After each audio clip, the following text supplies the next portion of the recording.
For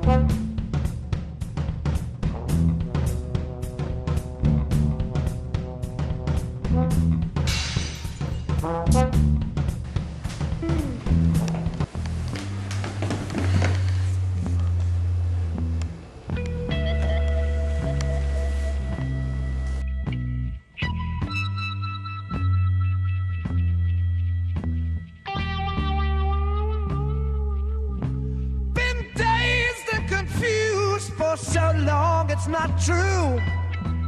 Wanted a woman, never bargained for you. Lots of people talking, few of them know. Soul of a woman was created below. All right. So, Robert Hanna, Bob Hanna. Both your names are palindromes. Yeah, so? What does that have to do with the case? No, nothing much really, it's just very interesting. So, from the looks of it, we've seen you here a couple times before, haven't we, Mr. Hanna? That's true. I have changed, though. I have changed. No, that's what they all say. Well, in my experience, the law usually finds the guilty culprit. Well, that's what I'm trying to do, so let's see if we have this right. We've got you on possession with intent to distribute, multiple DUIs, disturbing the peace, assaulting an officer with a deadly weapon, and B&E. Sound about right to you? Yeah, but that was a long time ago. Chief Stone has helped me change since then.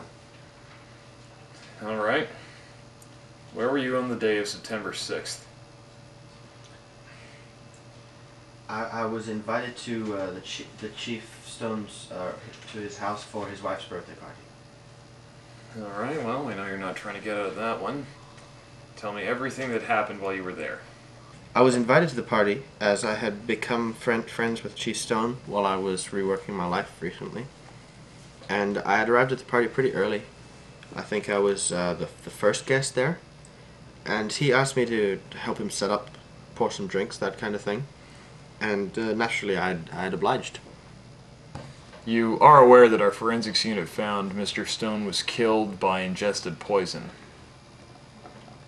No, actually, I hadn't been aware of that. Anyway, continue with your testimony. Hey, do you mind grabbing me something to drink? I was about to go get a drink for Chief Stone when Mrs. Stone walked into the room, and she offered. Here, I'll grab that for you.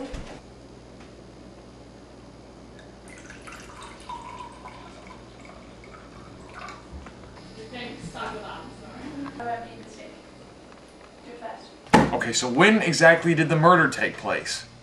I went around the backyard, and as I came to the garage, I saw Jeff Dean coming, and I told him to go around the side of the house because it was faster to get there into the kitchen. And after I checked the propane tanks, I went back to tell the chief that we had more propane, and that's when I saw him lying on the floor, and I called 911 about almost immediately. And around that time you came in and you checked his pulse, and he was dead.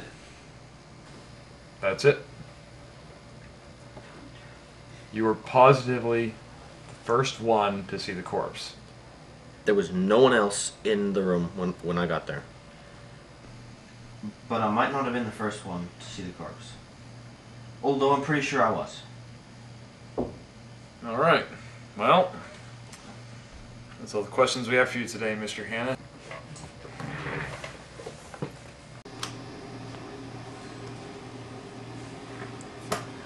Alright. Valerie Stone, wife of Chief Walter Stone, married for 8 years, correct? Yes, it is. Tell me everything that happened before the murder. Okay. When the doorbell first rang, I was upstairs in my room putting makeup on and getting ready. I proceeded downstairs and saw my husband and Robert setting up for the party. I thanked him for putting it on. Oh, it's no problem. It's your birthday. You deserve it.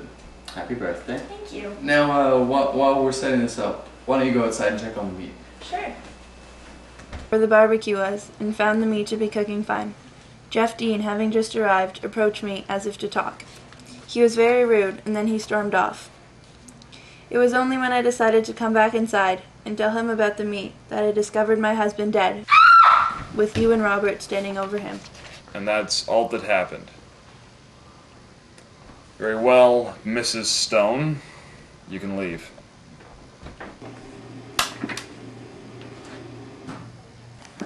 Captain Jeff Dean. You know who the hell I am. And why the hell am I here? You know it's my day off. Look, I have to interview each suspect of the murder, okay? You were there when Stone died. Look, I'm second command on this police force, alright? You don't really need to do this, alright? I have a tea time in an hour. You were there at the scene of the crime, which legally makes you a suspect. I'm not going to take up too much of your time. Just tell me what you saw. Alright. So I pulled into the driveway and I ended up seeing Bob Hanna. He's going to the garage. He tells me to go around back because it's easier. I saw Bob disappear into the garage, alright, and I went around the back. There was Valerie Stone checking the meat on the barbecue. I approached her, greeted her, gave her my gift. We talked for a bit. Gonna be at this party. 4? That didn't work out too well. I decided I, better walk it off and get away. So what did you talk about? I think you know. Actually, I don't. But continue. Whatever you say. I went to the bathroom, washed my face, and went to the lounge to sit down. I heard the sound of breaking glass, got up, and I got there as fast as I could, but by the time I figured out what happened, I was the last one at the party to see the body. You can go. Fair enough. Fair enough? Fair enough? You listen to me! There's no point in even doing this. I know about your relationship with her.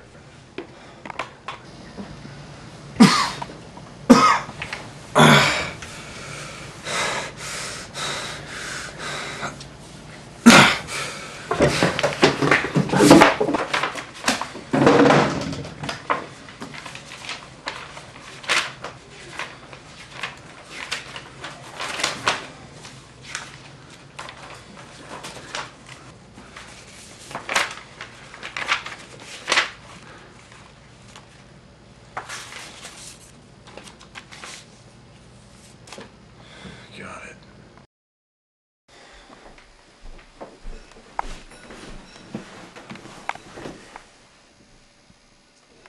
I think we're gonna have to put this thing on hold. At least until this whole situation blows over. If people know about us, everything that I've done on this case so far will be for nothing. I was thinking so too. This case doesn't make our being together look any better. But if we are going to go through with this, I need to know that there will be absolutely no secrets between us. Of course. Tell me exactly what happened at that party. I'll tell you. I did it. I was through with him. I did it so we can be together.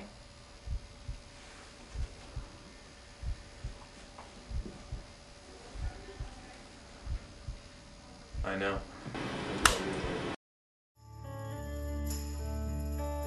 This is the end, beautiful friend.